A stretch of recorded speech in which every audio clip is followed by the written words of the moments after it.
The thing that you guys don't understand, and fuck Enes Kanter, by the way, just for the record, like, I'm not a fucking fan of Enes Kanter, okay? Enes Kanter, it's so complicated. It's so hard to fucking describe Turkish politics to people that simply do not understand. But Enes Kanter is a supporter of Fethullah Gülen. So he's not my fucking ally either.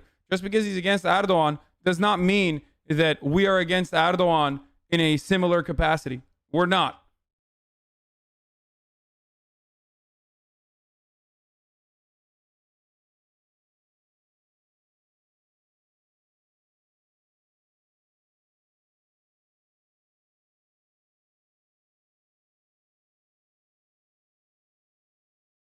Enes Kanter is an avowed and open Fethullah Gülen supporter. Fethullah Gülen is a religious zealot and a cleric and a CIA asset living in the Poconos. Erdogan and Gülen started off on the same side. They were allies. But Fethullah Gülen created a parallel government, a shadow government, and exerted his influence through his network of schools and possibly because of a fuckload of American help that he got, and tried to do a coup d'etat in Turkey.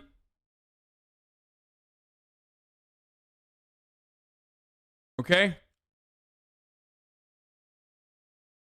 Erdogan pushed back. It was a very violent coup. But Fethullah Gülen is not a good person. Fethullah Gülen is not an ally.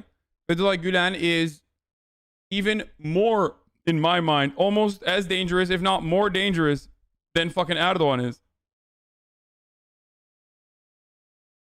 Because on top of being an Islamist, or on top of being like a super religious person, he also is an American asset. So why the fuck would I substitute one guy who is also a religious dictator for another fucking guy?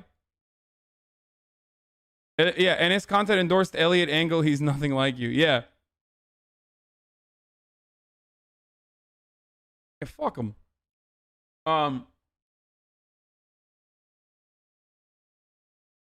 So why would I substitute like one fucking one religious dictator for another that also works at the behest of the United States? Why the fuck would I want that? He's terrible. And apparently he's trash at basketball too.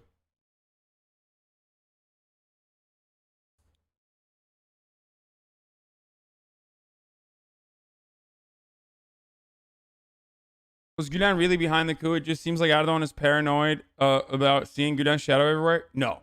Gülen was definitely behind the coup. At first, I thought it was suspicious as well. But Erdogan might have known. Still, to this day, it's like 9/11. We still don't know exactly what the fuck happened on the 15th of July. However, even I was suspicious at first because of the way that the coup was squashed so quickly, and like people could literally track where the fuck Erdogan was flying to.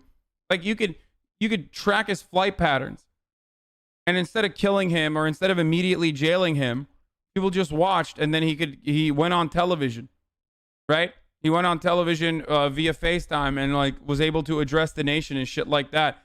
If anything, not dissimilar to 9/11, the administration may have had prior knowledge about it and allowed it to happen,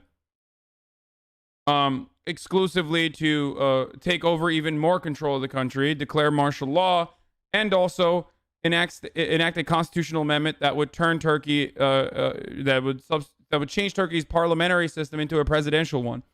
Because his role as the party leader was more important than his role as the party leader of AKP was more significant at the time than his role as the president. You have a president in Turkey, and then you have a premier, a prime minister. And the prime minister is the actual leader of the nation. The president is just purely, or was rather, before the constitutional amendment, the president is a symbolic position. Was a symbolic position.